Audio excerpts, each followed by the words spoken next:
Markaziy televiziya stansiyasi 2018-yili 9-oyning 21-kuni Beijing vaqti soat 8 da mamlakat bo'yicha bir tutash xabar taqib, Şinjan Uyghur Abnum rayonining sobiq raisi, Jungo Davlat taraqqiyot va islohot komiteti partiya guruhining muavin mudiri, Davlat energiya ministri partiya guruhining sekretari Nurbakirning intizomga va qonunga og'ir xiloflik qilganligi uchun Markaziy intizom tekshirish komiteti va Davlat reviziya komitetining ma'muriy taftish tarafidan tekshirilayotganligini dedi. Xitoy kommunistlarining bu qilmishiga Sharqi Turkiston informatsion markazining raisi Abdujalil Qarqash Razil Xitoy kommunistlari Uyg'ur xalqining diniy va fanniy olimlari va professor doktorlarini keng ko'lamda tutqilab bo'lgandan keyin endi necis qora qo'lini Uyg'urlarning yuqori darajalik amaldorlariga qaratdi.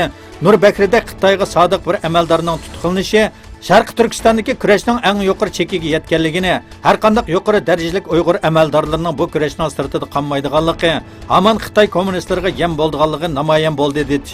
Qarqash yana Xitoyga zo'r ishonchi bog'lab, ulardan zo'r umid kutib uyqusini ochmayotgan xalqimizga ho'sharlikni o'stirib, yovuzlarning tabiati hamon o'zgarmaydiganligini eskartdi.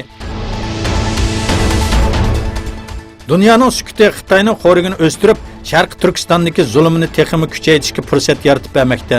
Eng yangi uchurlarga asoslanganda Xitoy Uyg'urlarni kollektiv shaklda so'lab, qamoqqa hukm qilmoqda. Sharq Turkistondan yo'llangan bir ovoz hujjatida aytilishicha, yaqin nayisda bir kun ichida 500 dan ortiq kishi so'linib qamoqqa hukm qilingan. Ular er ayol cho'ng kichik deb ayrilmasdan necha yuz kishi biroqli tor mehnat so'loqlarga qamalgan. Bu yilning boshlarida Xitoy turmusida shahid qilingan dangliq Uyg'ur diniy olim Muhammad Salih Damulla Hajimning butkul urug' tuqqanlarining tutqun qilinganligi bildirildi.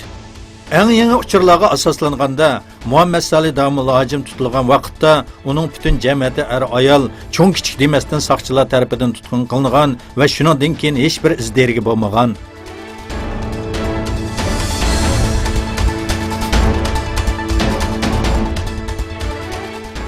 Sharqi Turkistonda yaqindan buyon dangliq yozuvchi va professorlarni atalmış 200-limichilik bilan ayblab tutqun qilish davom qilmoqda. Ular Xitoy hokimiyatining tasavvur qilg'isiz besimi ostida yashamoqda. Adabiy tarjimalar jurnalining bosh muharriri Qaysar Qayyumning atalmış qayta tarbiyalash lagerlariga ilib ketilgandan keyin bir mezgil hech izdergi bo'lmaganligi, orqadan o'zini o'ltirib olganligi haqida xabarlar taqalganligi bildirildi. Egilishicha ro'y besimlarga bardoshlik beramagan Qaysar Qayyum derizdan sakrab o'zini o'ltirib olgan.